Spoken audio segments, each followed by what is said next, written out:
Thanks again, Aaron, and thanks, Jesus, for your time. Just wanted to ask, obviously, 10 goals, 12 assists for you this calendar year between the national team and FC Dallas. Overall, how pleased were you with this calendar year for yourself?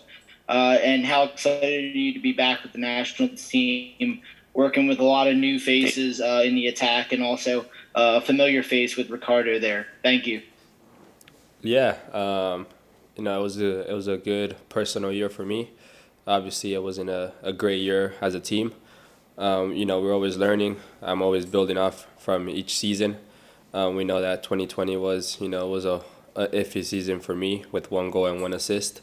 But it's always about bouncing back and being able to work hard to achieve things. In 2020, I made sure that I was working on my mindset, my mind, and obviously my body for 2021, and obviously it paid off with the stats that you said.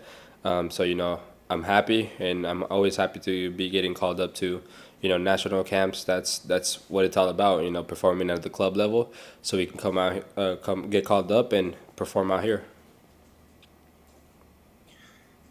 Excellent. If you have a question for Jesus, reminder, please raise your hand. And now we'll go to Garrett Melser from FC Dallas. Go ahead, Garrett.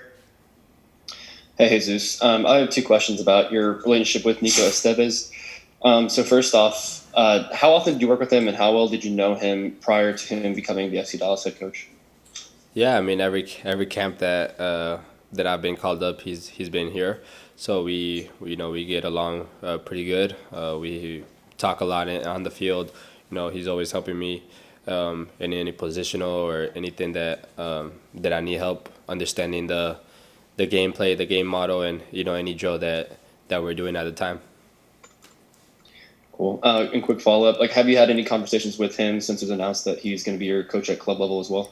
Yeah, when I found out, he gave me a call, and we had a chat over the phone, and then once I got here, we catched up a little bit.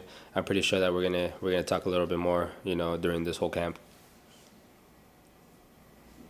Great. Thanks, Jesus. Thanks, Jesus. Right now, we're not showing any more questions. Could be a quick day for Jesus, unless anyone else raises their hand. And it looks like Larry has another one. Go ahead, Larry. Thanks again, Aaron and Jesus. Jesus, obviously this camp, again, a lot of new faces here trying to kind of make their mark with the national team before qualifying starts back up in January. How important is it? Because to a lot of people from the outside, it's a friendly against Bosnia. Might just be a training exercise, but for a lot of the guys here, it's crucial.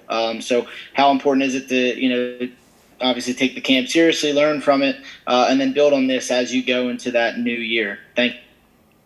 Yeah, like you said, this camp it's an important camp for all of us. Especially the players that play in the MLS.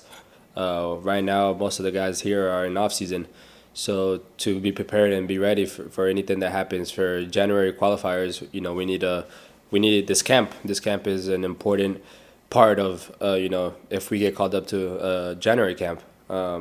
So I think nobody here is taking it lightly. Everyone's focused 100% to learn, especially the new guys. The new guys are here ready to learn the new models and the style of play. So we can all be ready to, hopefully get called up for January qualifiers. Thank you, Larry. We got one more from Ibis from SBI Soccer. Go ahead, Ibis.